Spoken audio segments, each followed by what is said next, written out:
Candi Borobudur adalah salah satu warisan budaya Indonesia yang terletak di Magelang, Jawa Tengah. Dengan ketinggian mencapai 35 meter dengan luas 15.000 meter persegi. Kendati demikian, terkait asal-usulnya, ada yang menyebutkan bahwa Candi Borobudur merupakan warisan Nabi Sulaiman. Lantas apa benar Candi Borobudur adalah peninggalan Nabi Sulaiman? Namun sebelum kita simak lebih lanjut, silahkan tekan tombol subscribe dan juga loncengnya terlebih dahulu. Supaya kalian selalu mendapatkan notifikasi untuk video menarik berikutnya.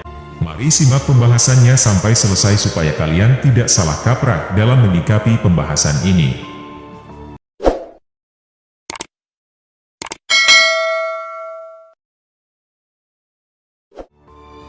Profesor Dr. Kiai Haji Fahmi Basya, dalam beberapa tahun belakangan ini selalu jadi perbincangan.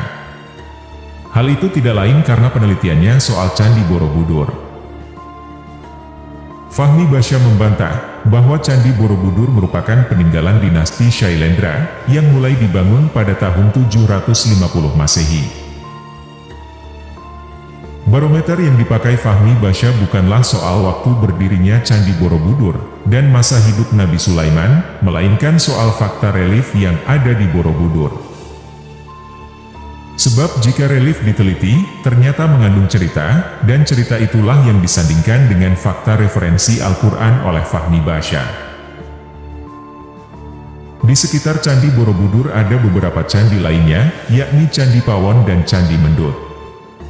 Beberapa kilometer dari Candi Borobudur, ada Candi Prambanan, Candi Kalasan, Candi Sari, Candi Pelausan, dan lainnya.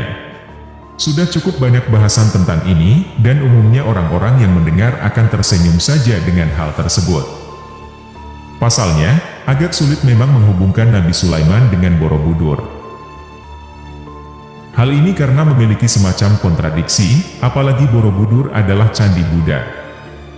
Namun menurut seorang pakar bernama Fahmi Basya, sangat banyak bukti yang menguatkan jika candi ini memanglah peninggalan putra Nabi Daud tersebut. Beberapa bukti menurut Fahmi Basya adalah relief-relief yang mencerminkan kisah hidup Nabi Sulaiman. Salah satunya adalah tabut atau peti yang berisi kitab-kitab dan juga tongkat Nabi Musa. Nama juga jadi bukti perbedaan antara Indonesia dan Nabi Sulaiman.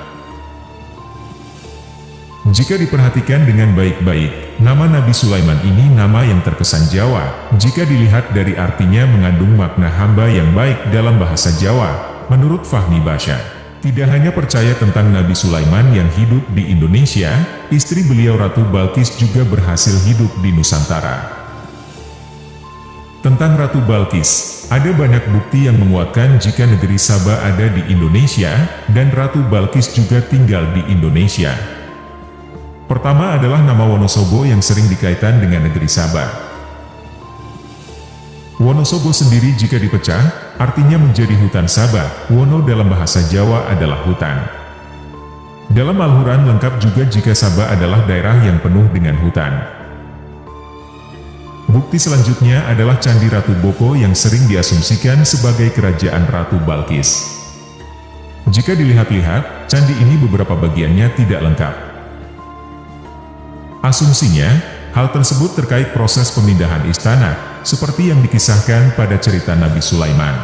Seperti yang kamu tahu, sebelum Nabi Sulaiman bertemu Ratu Balkis, dia terlebih dahulu mengirim surat emas yang diantarkan oleh burung hudhud.